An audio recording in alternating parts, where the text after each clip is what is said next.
이사야 62장. 시온을 위해 내가 잠잠히 있지 않을 것이다. 예루살렘을 위해 내가 쉬지 않을 것이다. 시온의 정의가 빛나기 시작하고 예루살렘의 구원이 횃불처럼 타오르기까지 내가 쉬지 않을 것이다. 이방 나라들이 내 정의를 보고 모든 왕들이 내 영광을 볼 것이다. 사람들은 여호와께서 친히 지어주신 새로운 이름으로 너를 부를 것이다. 너는 여호와의 손에서 화려한 면류관이 되고 우리 하나님의 손바닥에 놓여있는 왕관이 될 것이다. 다시는 너를 버림받은 여인이라고 부르지 않고 내 땅을 쓸쓸한 여인이라고 부르지 않을 것이다. 오직 너를 하나님께서 좋아하는 여인이라고 부르고 내 땅을 결혼한 여인이라고 부를 것이다. 여호와께서 너를 좋아하시고 내 땅을 신부로 맞는 신랑이 되주실 것이기 때문이다. 총각이 처녀와 결혼하듯 너를 지으신 분이 너와 결혼하실 것이다. 신랑이 신부를 기뻐하듯 내 하나님께서 너를 기뻐하실 것이다. 예루살렘아, 내가 내 성벽에 파수꾼을 세워두었다. 그들은 밤이나 낮이나 잠잠해서는 안 된다. 여호와를 일깨워 드려야 할 너희는 가만히 있지 말고 그분이 예루살렘을 세우시고 세상의 자랑거리가 되게 하실 때까지 여호와께서 쉬시지 못하도록 해야 한다. 여호와께서 그분의 오른손을 드시고 맹세하셨다. 그분의 강한 팔을 드시고 맹세하셨다. 다시는 내가 내 곡식을 내 원수들이 먹을 군량미로 내주지 않겠다.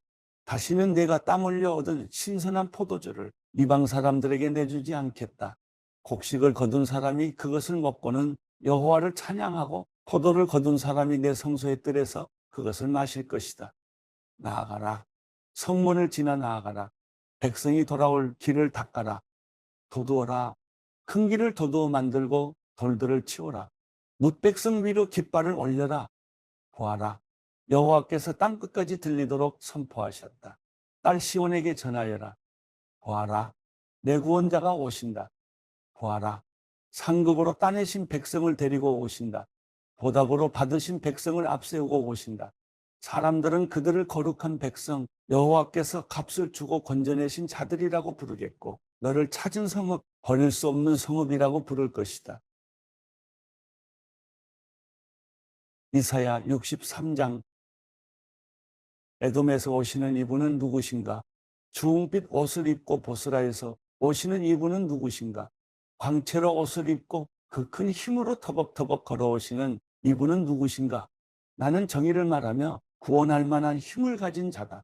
왜 그들의 옷이 포도주 틀을 밟는 사람의 옷처럼 붉게물이 들었습니까? 나는 혼자서 포도주 틀을 밟았다. 백성 가운데 아무도 나와 함께한 사람이 없다. 내가 노여워서 그들을 내리밟았고 분이 나서 그들을 짓밟았다. 그러자 그들의 피가 내 옷에 튀어서 내 옷이 온통 피로 더러워진 것이다. 보복할 날이 됐고 구원할 해가 이르렀다는 생각을 속으로 했지만 아무리 둘러봐도 도와줄 사람이 하나도 없었다. 나는 기가 막혔다. 나를 격려해주는 사람이 아무도 없다니. 그래서 내가 손수 내 팔로 구원했고 내 분노에만 의지했다. 내가 화가 나서 민족들을 짓밟았고 내가 분이 나서 그들을 취하게 하고 그들의 피를 땅에 쏟아냈다. 나는 여호와의 사랑을 떠올려 말하고 여호와께서 우리를 위해 하신 모든 일로 여호와를 찬양하겠다. 그분이 이스라엘 집에 베푸신 많은 선한 일은 그분의 크신 은혜와 풍성한 사랑으로 하신 일이었다. 그분이 말씀하셨다. 그들은 분명히 내 백성이며 나를 속이는 자녀들이 아니다. 그래서 그분은 그들의 구원자가 되셨다.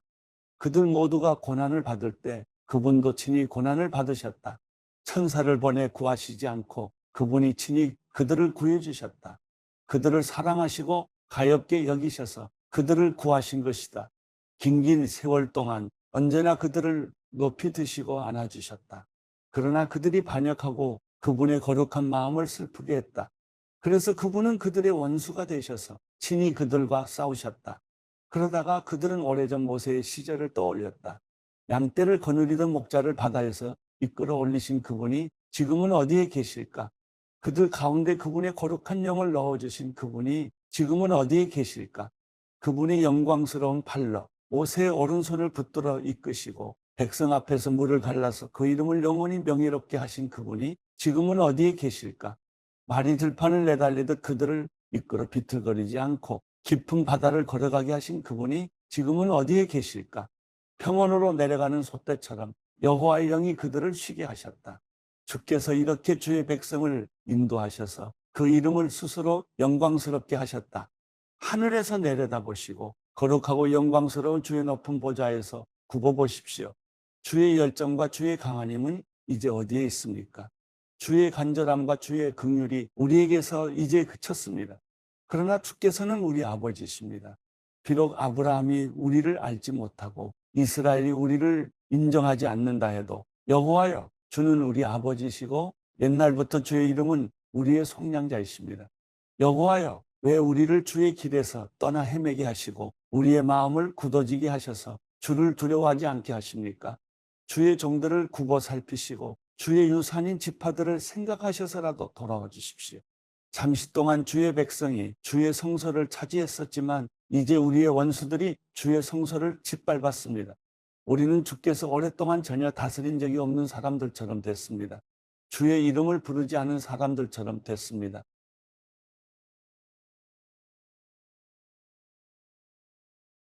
이사야 64장. 주께서 하늘을 손으로 찢으시고 내려오시면 산들이 주 앞에서 벌벌 떨 것입니다. 불이 나뭇가지를 활활 살라버리듯 불이 물을 펄펄 끓게 하듯 내려오셔서 주의 원수들에게 주의 이름을 알리시고 저 나라들이 주 앞에서 떨게 해주십시오. 주께서 내려오셔서 하신 일들은 우리가 생각하지도 못했던 일입니다. 그 엄청난 일을 하셨을 때 산들이 주 앞에서 벌벌 떨었습니다. 그 일은 예로부터 아무도 들어보지 못한 일이었습니다. 귀로 듣지도 못했고 눈으로 보지도 못한 일이었습니다. 주 말고는 그 어떤 신이 자기를 기다리는 사람들에게 이런 일을 할 수 있었습니까? 주께서는 정의를 기쁨으로 실천하고 주의 길을 걸으면서 주를 기억하는 사람을 찾으시면 기뻐하시는데, 보십시오. 우리는 계속 잘못을 저질러서 주께서 노여워하셨습니다. 그러니 우리가 어떻게 구원을 받겠습니까? 우리는 모두 부정한 사람처럼 됐으니 우리가 실천한 모든 의로운 행동은 더러운 옷과 같습니다. 우리는 모두 나뭇잎처럼 시들었으니 우리의 죄가 바람처럼 우리를 쓸어내고 있습니다. 아무도 주의 이름을 부르지 않고 주를 붙들려고 애쓰는 사람도 없습니다. 그래서 주께서 우리에게 얼굴을 숨기시고 우리의 죄 때문에 우리를 먹이셨습니다. 그러나 여호와여, 주는 우리의 아버지이십니다. 우리는 주의 진흙이고 주는 토기장이십니다. 우리는 모두 주의 손이 만드신 작품입니다. 여호와여, 너무 많이 노여워하지 마십시오. 우리 죄를 영원히 기억하지는 말아 주십시오. 우리를 눈여겨보아 주십시오. 우리는 모두 주의 백성입니다. 주의 거룩한 성읍들이 광야가 됐습니다. 시온이 광야가 됐고 예루살렘이 폐허가 됐습니다. 우리의 조상이 주를 찬양하던 그곳, 거룩하고 영광스럽던 우리의 성전이 불에 타버렸고 우리가 소중히 여기던 모든 것이 황무지가 됐습니다. 여호와여, 이 모든 일에도 주께서 물러서 계시겠습니까? 우리가 엄청난 고통을 당하는데도 그저 잠잠히 계시겠습니까? 이사야 65장. 나는 내게 물어오지도 않던 사람들에게도 대답해 주었다. 나를 찾지도 않던 사람들도 내가 만나 주었다. 내 이름을 부르지도 않던 나라에게 내가 여기 있다. 내가 여기 있다 하고 말했다. 제멋대로 좋지 않은 길로 걸어가는 반역한 백성에게 나는 온종일 손을 벌리고 있었다. 이 백성은 그치지도 않고 동산에서 우상에게 제물을 바치고 벽돌 제단에 분향하면서 언제나 내 화를 돋우던 백성이다. 그들은 무덤 안에 들어가 앉아서 비밀스러운 곳에서 밤을 새고 돼지고기를 먹고 부정한 음식을 그릇에 담으면서 저리 물러서 있으라. 가까이 오지 말라. 우리는 거룩한데 너희가 다가오면 너희도 거룩해질까 겁난다 하고 말하는구나. 이런 사람들을 보면 언제나 내 콧구멍에서 콧김이 솟는다. 분노의 불길이 활활 타오른다. 보라, 이 모든 것이 내 앞에 기록되어 있으니 내가 침묵하지 않고 갚고야 말겠다. 그들의 죄를 그들의 가슴에 고스란히 반가품하겠다. 그들의 죄와 그들 조상들의 죄를 함께 갚아주겠다. 여호와께서 말씀하셨다. 그들이 산 위에서 희생제물을 태우고 언덕에서 나를 모욕했으니 그들이 한 짓거리에 대한 값을 톡톡히 쳐서 내가 그들의 가슴에다 갚아주겠다. 여호와께서 이렇게 말씀하셨다. 포도송이에 아직 즙이 남아있으면 사람들이 그것을 터뜨리지 말라. 그 속에 복이 들었다 하고 말하는 것처럼 나도 내 종들을 생각해서 그렇게 하겠다. 내가 그들을 모두 멸망시키지는 않겠다. 내가 야곱으로부터 자손이 나오게 하고 유다로부터 내 산들을 차지하게 할 후손이 나오게 하겠다. 내가 뽑은 사람들이 그것을 유업으로 물려받고 내 종들을 거기에서 살게 하겠다. 나를 찾는 내 백성에게 사람 평야는 양떼를 치는 풀밭이 되고 악을 골짜기는 솥대가 누워 쉬는 곳이 될 것이다. 그러나 너희는 여호와를 저버리고 내 거룩한 산은 무시해버리면서 미래의 행운을 점치려고 상을 펴고 운명을 떠보려고 섞은 포도주로 잔을 채웠다. 따라서 내가 너희의 운명을 칼에게 맡기겠다. 너희는 모두 학살하는 자 앞에 무릎을 꿇을 것이다. 내가 불러도 너희는 대답하지 않았고 내가 말해도 너희는 듣지 않았으며 너희가 내 눈에 거슬리는 일을 했고 내가 기뻐하지 않는 일만 골라서 저질렀기 때문이다. 그러므로 주 여호와께서 이렇게 말씀하셨다. 보라, 내 종들은 먹겠지만 너희는 계속 배고플 것이다. 보라, 내 종들은 물을 마시겠지만 너희는 계속 목마를 것이다. 보라, 내 종들은 기뻐하겠지만 너희는 부끄러움을 당할 것이다. 보라, 내 종들은 마음이 즐거워서 환호성을 지르겠지만 너희는 아픈 마음을 부여잡으면서 울부짖고 속이 상해 통곡할 것이다. 너희가 남긴 이름을 두고 내가 뽑은 사람들이 두고두고 이렇게 저주할 것이다.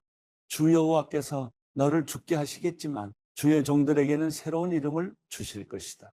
누구든지 땅에서 복을 비는 사람은 성실하신 하나님을 부르면서 빌고 땅에서 맹세하는 사람은 성실하신 하나님을 두고 맹세하게 될 것이다.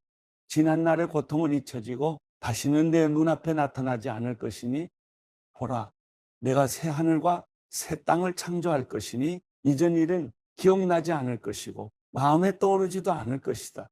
그러니 내가 창조하는 것을 기뻐하고 영원히 즐거워하라. 보라, 내가 예루살렘을 기쁨의 성읍으로 창조하고 그 백성을 즐거움의 백성으로 만들겠다. 그래서 내가 예루살렘을 보고 기뻐하고 내 백성을 보고 즐거워할 것이니 울음소리와 절규가 그 안에서 더 이상 들리지 않을 것이다. 거기에는 며칠 살지도 못하고 죽는 아기가 더 이상 없고 제명을 다하지 못하고 죽는 노인도 없을 것이다. 100세 죽으면 아주 젊을 때 죽었구나 하고 100세도 채우지 못하고 죽으면 저주를 받았다라고 말할 것이다. 사람들마다 자기가 지은 집에서 살고 자기가 심은 포도원에서 열매를 따먹을 것이다. 자기가 지은 집에 다른 사람이 살거나 자기가 심은 것을 다른 사람이 먹는 일은 없을 것이다. 내 백성은 나무처럼 오래 살겠고 그들이 손수 만든 것을 다를 때까지 쓸 것이다. 그들은 헛고생을 하지 않을 것이고 불행의 씨앗이 될 자식은 낳지 않을 것이다. 그들은 여호와께 복받은 백성이 되고 그들과 그 자손도 그렇게 될 것이다. 그들이 부르기 전에 내가 대답하고 그들이 아직 말하고 있을 때 내가 들어주겠다. 늑대와 어린 양이 함께 불을 뜯고 사자가 소처럼 집단을 먹으며 뱀이 흙을 먹을 것이다. 그들이 내 거룩한 산 어디서나 서로 해치거나 죽이는 일이 없을 것이다. 여호와께서 말씀하셨다. 마가복음 6장. 예수께서 그곳을 떠나 고향으로 가셨습니다. 예수의 제자들도 동행했습니다. 안식일이 되자 예수께서는 회당에서 말씀을 가르치기 시작하셨습니다. 많은 사람들이 그분의 말씀을 듣고 놀라며 물었습니다. 저 사람이 이런 것들을 어디서 배웠는가? 저런 지혜를 도대체 어디서 받았는가? 기적까지 일으키고 있지 않는가? 저 사람은 한남 목수가 아닌가? 마리아의 아들이고 야고보, 요셉, 유다, 시몬과 형제가 아닌가?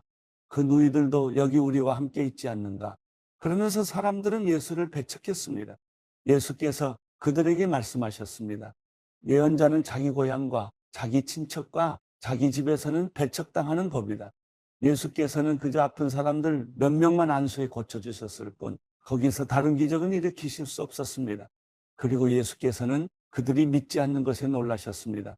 그 후 예수께서 여러 마을을 두루 다니시며 말씀을 전하셨습니다. 예수께서는 12 제자를 불러 둘씩 짝지어 보내시며 더러운 귀신을 제어할 권세를 주셨습니다. 그리고 이렇게 당부하셨습니다. 여행길에 지팡이 외에는 아무것도 가져가지 말라. 먹을 것이나 자루도 챙기지 말고 전대에 돈도 넣어가지 말라. 신발만 신고 옷도 2벌씩 가져가지 말라. 어느 집에 들어가든지 그 마을을 떠나기 전까지는 그 집에 머물라. 어느 집이든지 너희를 반기지 않거나 너희 말에 귀 기울이지 않으면 떠나면서 경고의 표시로 발에 붙은 먼지를 떨어버리라. 제자들은 나가서 사람들에게 회개하라고 전파했습니다. 그들은 많은 귀신들을 쫓아내고 수많은 환자들에게 기름 부어 병을 고쳐주었습니다. 예수의 이름이 널리 알려지자 헤롯 왕도 그 소문을 듣게 됐습니다. 어떤 사람들은 세례자 요한이 죽은 사람 가운데에서 살아났다. 그래서 그런 기적을 일으키는 능력이 그 사람 안에서 역사하는 것이다라고 말했습니다. 또 그는 엘리야다 하는 사람도 있었고, 어떤 사람들은 그는 예언자다, 옛 예언자들 가운데 한 사람과 같은 사람이다라고 말하기도 했습니다. 이런 이야기를 듣고 헤롯이 말했습니다. 내가 목을 벤 요한이 죽은 사람 가운데서 살아났나 보다. 헤롯은 전에 요한을 체포하라는 명령을 직접 내렸고 결국 요한을 잡아다가 감옥에 가둔 적이 있었습니다. 헤롯이 자기 동생 빌립의 아내 헤로디아와 결혼한 것 때문에 요한이 헤롯에게 동생의 아내를 데려간 것은 옳지 않다라고 말해왔기 때문입니다. 그래서 헤로디아는 원한을 품고 요한을 죽이려 했습니다. 그러나 그렇게 할 수 없었습니다. 그것은 요한이 의롭고 거룩한 사람임을 헤롯이 알고 그를 두려워하며 보호해 주었기 때문입니다. 헤롯이 요한의 말을 듣고 있으면 마음이 몹시 괴로웠지만 그럼에도 그의 말을 달게 듣곤 했습니다. 그런데 때마침 좋은 기회가 왔습니다. 헤롯은 자기 생일에 고관들과 천부장들과 갈릴리 인사들을 초청해 만찬을 베풀었습니다. 그때 헤로디아의 딸이 들어와 춤을 춰 헤롯과 손님들을 즐겁게 해주었습니다. 왕이 그 소녀에게 말했습니다. 무엇이든 내가 원하는 것을 말해봐라. 내가 다 들어주겠다. 헤롯은 그 소녀에게 맹세까지 하면서 약속했습니다. 내 소원이 무엇인지 말해봐라. 내 나라의 절반이라도 떼어주겠다. 소녀는 나가서 자기 어머니에게 물었습니다. 무엇을 달라고 할까요?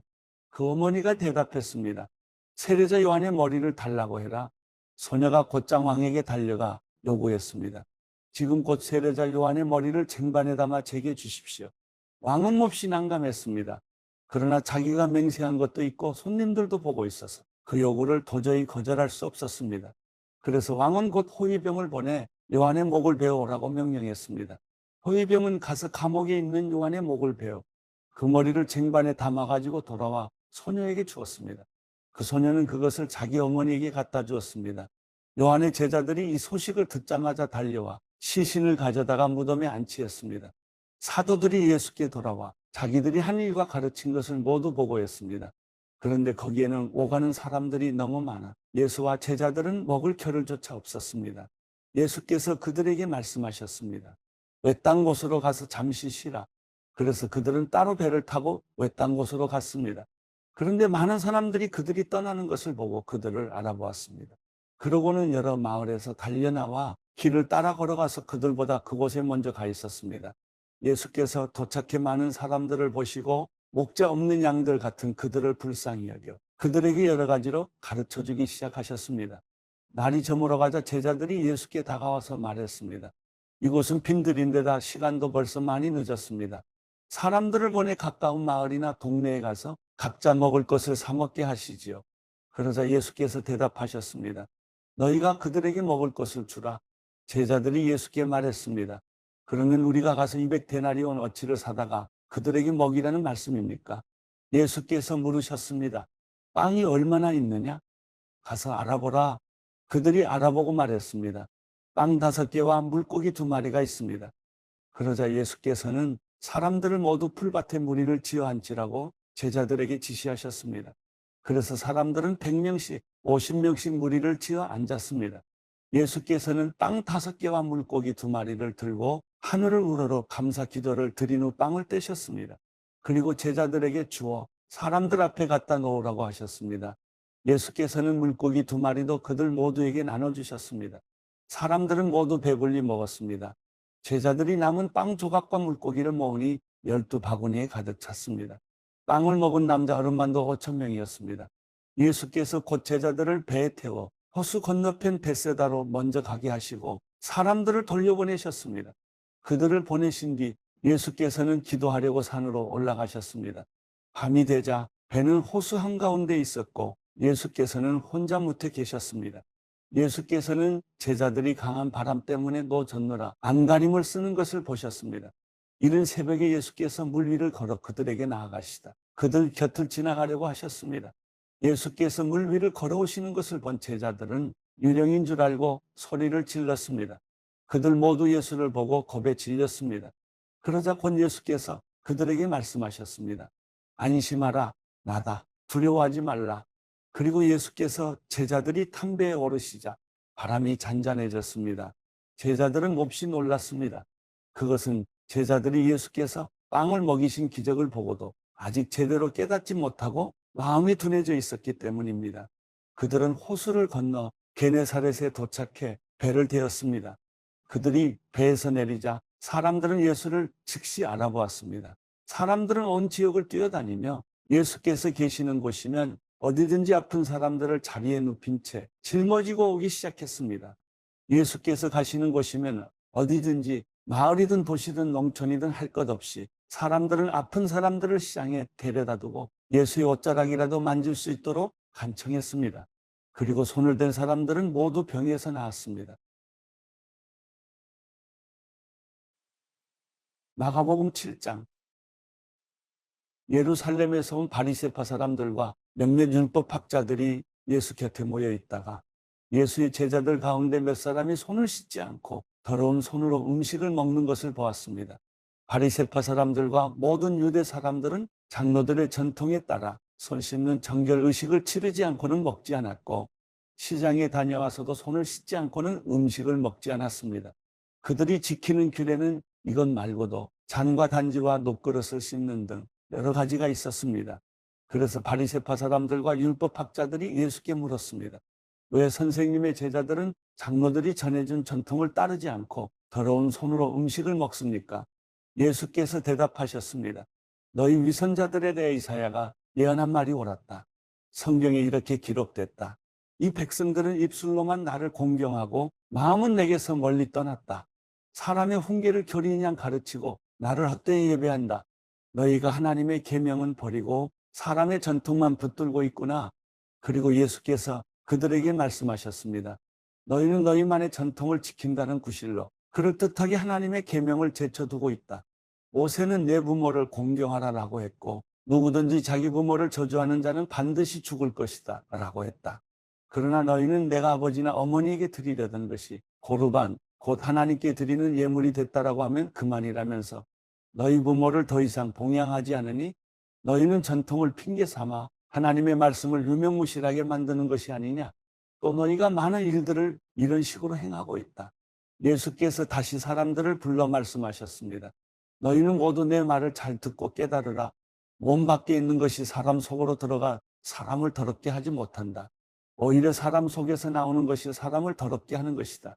예수께서 사람들을 떠나 집 안으로 들어가시자 제자들이 이 비유에 대해 물었습니다.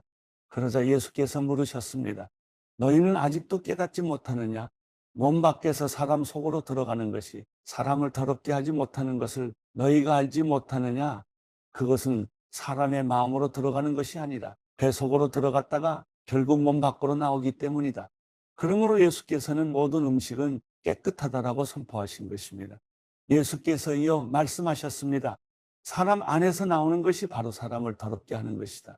사람 속에서 곧 사람의 마음에서 나오는 것은 악한 생각, 음란, 도둑질, 살인, 간음, 탐욕, 악의, 거짓말, 방탕, 질투, 비방, 교만, 어리석음이다. 이런 악한 것들은 모두 안에서 나오고 사람을 더럽게 한다. 예수께서는 그곳을 떠나 두로와 시돈 지방으로 가셨습니다. 어떤 집에 들어가 아무도 모르게 계시려 했지만 그 사실을 숨길 수가 없었습니다. 더러운 귀신 들린 어린 딸을 둔 여인도 예수의 소식을 듣자마자 와서 그 발 앞에 엎드렸습니다. 그 여인은 수로보니게 출신 그리스 사람이었는데 자기 딸에게서 귀신을 쫓아달라고 예수께 애원했습니다. 예수께서 여인에게 말씀하셨습니다. 자녀들을 먼저 배불리 먹게 해야 한다. 자녀들이 먹을 빵을 가져다가 개에게 던져주는 것은 옳지 않다. 여인이 대답했습니다. 그렇습니다, 주여. 하지만 개들도 식탁 밑에서 자녀들이 떨어뜨린 부스러기를 주워 먹습니다. 그러자 예수께서 말씀하셨습니다. 내가 그렇게 말했으니 어서 가보아라. 귀신이 내 딸에게서 나갔다. 여인이 집에 돌아가 보니 귀신은 떠나가고 딸아이가 침대에 누워 있었습니다. 그 후 예수께서 다시 들어와 시돈 해안을 떠나 데가볼리 지방을 거쳐 갈릴리 호수로 가셨습니다. 그곳에서 어떤 사람들이 듣지 못하고 말도 못하는 사람을 예수께 데려와 안수해 달라고 간청했습니다. 예수께서 그를 멀찌감치 따로 데리고 가셔서 그의 귀 속에 손가락을 넣으시고 손에 침을 뱉어서 그의 혀에 손을 대셨습니다. 그리고 예수께서 하늘을 쳐다보며 깊은 숨을 크게 한 번 쉬고는 그에게 에바다라고 말씀하셨습니다. 이 말은 열려라라는 뜻입니다. 그러자마자 그 사람은 귀가 뚫리고 혀가 풀리더니 제대로 말하기 시작했습니다. 예수께서 이 일을 아무에게도 말하지 말라 하고 사람들에게 명령하셨습니다. 그러나 예수께서 하지 말라고 하실수록 그들은 더욱더 말하고 다녔습니다. 그들이 몹시 놀라 이렇게 말했습니다. 예수께서 행하시는 모든 것은 참으로 대단하다. 듣지 못하는 사람도 듣게 하시고 말 못하는 사람도 말하게 하신다.